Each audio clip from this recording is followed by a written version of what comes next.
We have witnessed how in recent days there have been active discussions about some kind of negotiations taking place.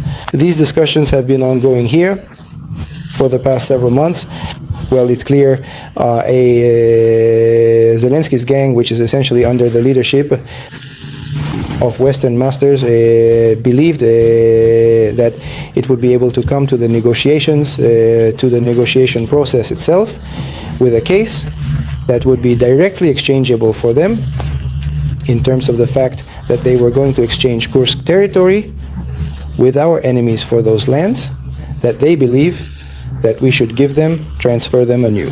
That is, the lands which in essence have come under our control over these 3 years through heavy fighting and losses.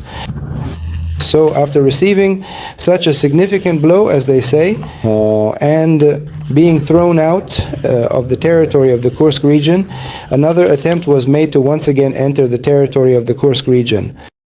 I will say, if we look at the resources and forces that were once again deployed for this operation, we can state today that the enemy has once again suffered very heavy losses, both in equipment and manpower, and of course he didn't achieve any results.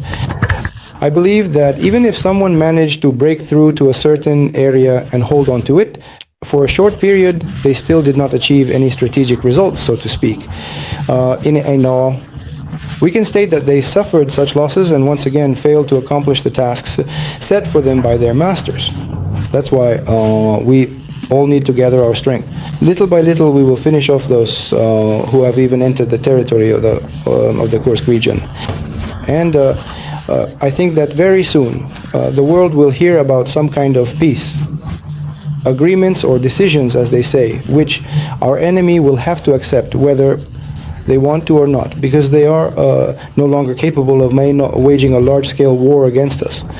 I believe that if it were up to the Ukrainian people themselves, they would have surrendered long ago, saying, that's it, we don't want to fight anymore. Basically, that's how it is. There were times when the guys risked their lives to evacuate Ukrainian prisoners.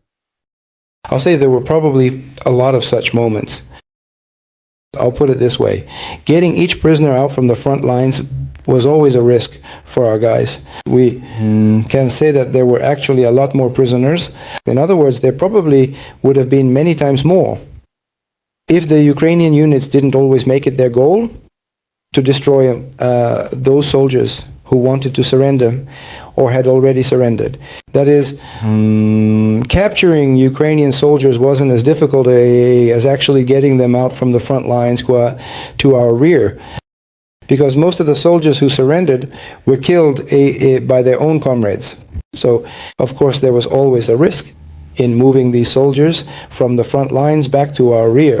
Kashtan's unit managed to capture nearly 10 Ukrainian armed forces soldiers. They tried to get them out of there. But the enemy, using aviation and artillery, he ended up killing almost all of them. Out of all of them, we were only able to get one soldier out. And even then, it was only because we waited there for several days and only then started to evacuate that last soldier. So it turns out that the Ukrainian units actually have a specific goal to eliminate their own soldiers who are being taken prisoner. Today we have in the frame the commander of the Akhmat Special Forces, hero of Russia, Abdi Aronovich, who has done a great deal for our Kursk region, including its liberation. And therefore he wants to express words of support and gratitude to all the residents of our Kursk border area. Good afternoon, everyone. Well, first of all, what I want to say is this. I love the land of Kursk because it is sacred, historical, and has very deep roots.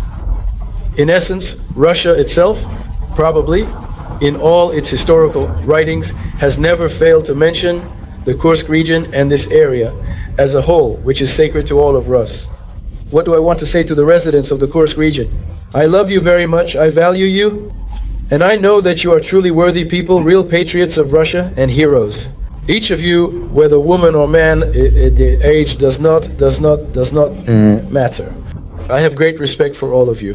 What do I want to say? Well, question number one. I'll put it this way. A great many people are defending Russia with dignity. And in this case, I want to say that many worthy young men, true heroes of Russia, patriots, were directly involved in the liberation of the Holy Kursk land. And all these heroes and those people who helped them both in word and in deed, they all accomplished a great feat. For the second time, yet on the Holy Kursk land, our enemy, the fascist, broke his teeth, his backbone, and was driven back. And God willing, from here will come a complete victory over this fascist, satanic evil.